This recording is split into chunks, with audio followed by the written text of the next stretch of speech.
definite with your answer? Parang 2012? Oh, please, because you're under oath, please. Yes po. Make sure of your answers. Sometime in 2012, we started with DPWH. We started with joining biddings. Pero prior to that, we were with local government. Yung mga flood control projects, kailan kayo nag-engage ng flood control projects sa DPWH? Siguro mga 2016 onwards. Please make sure of your answer. Yes po, 2016 onwards po. 2016 onwards? Yes po. 2016 onwards. May follow up? Yes, sir. Okay. Go ahead, sir. Go ahead. All right. Kasi based on your... Una sa lahat, we would like to clear the reason that we're asking you this, and centering on you at the start. Ganon din ang gagawin namin takbo doon sa ibang mga kontratista rito na naibitin natin na nasa top 15 ng presidente.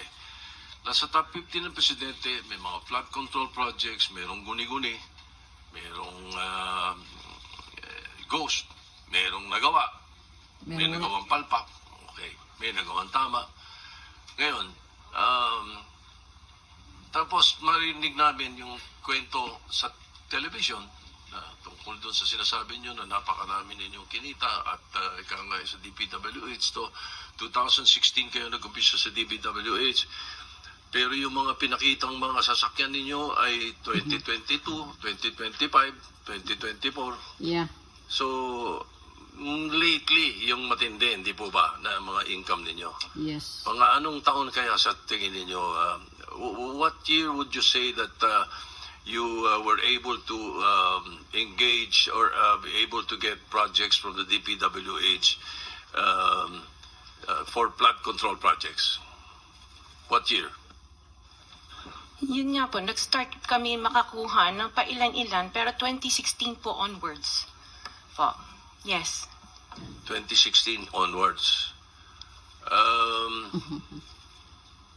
In 2017,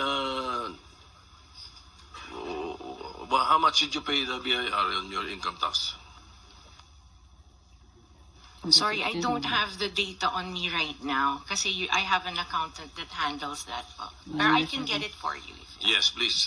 May we request that Yes po. we find out how much your income taxes were paid from that time, 2016 to the present. No? Okay. All right. Now,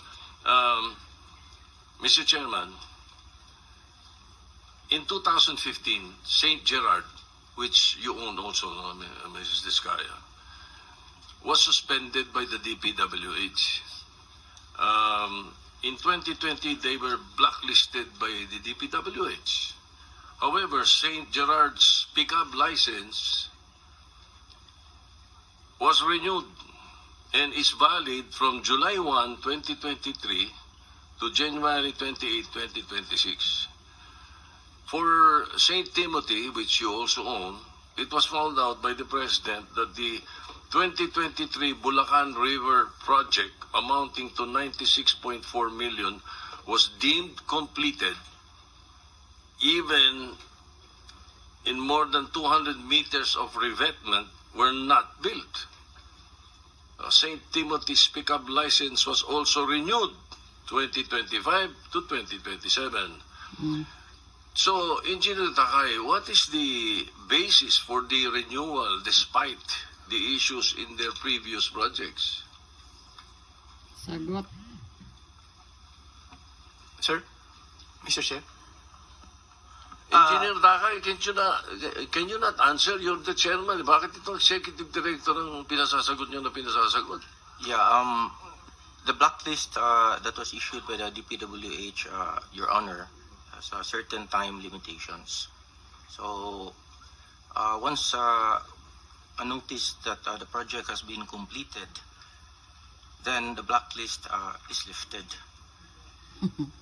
And pickup actually limit of responsibility is we can only institute disciplinary action upon a complaint or a verified General Revenue, BIR, BIR na siya. Ibig sabihin, pag walang nagko-complain, sige lang na sige. Tama. Mr. Chair. That is the limit of our responsibility, Your Honor. The IRR, section 4.2 states that disqualification under letter CA, involvement Siyempre, in may any bayad construction, ay. malperformance of grave consequence. Because under this section, hindi sila, are they not disqualified for renewal? That's right. The Sagot. blacklist, Your Honor, is issued by the DPWH. If the blacklist is lifted So it's lifted. by the Bayad implementing under the agency, table. then their licenses can be renewed. However, we also have another mechanism that if there is a verified complaint or complaint from the LGUs or from the implementing agency, then we hear the case and then apply the penalties that are commensurate to the offenses that are being committed.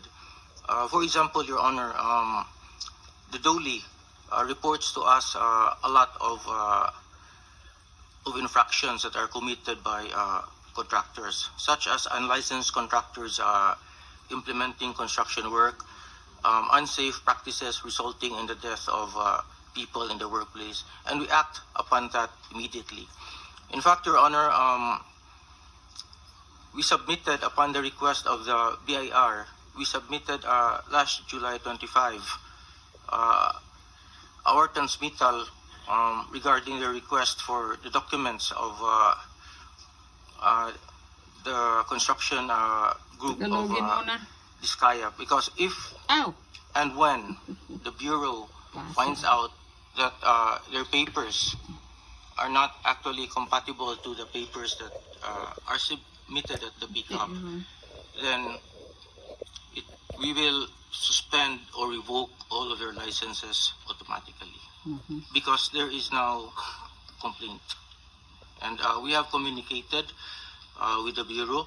In fact, I have met with Commissioner Lumagi once, Napalagay and siguro we ang have responded to their letter, and along with our letter, we have submitted reams of documents for the Bureau to review, Your Honor. Dr. Mr. Chair. Mr. may Chair, I with interject? the Wait, before permission of the Minority Leader.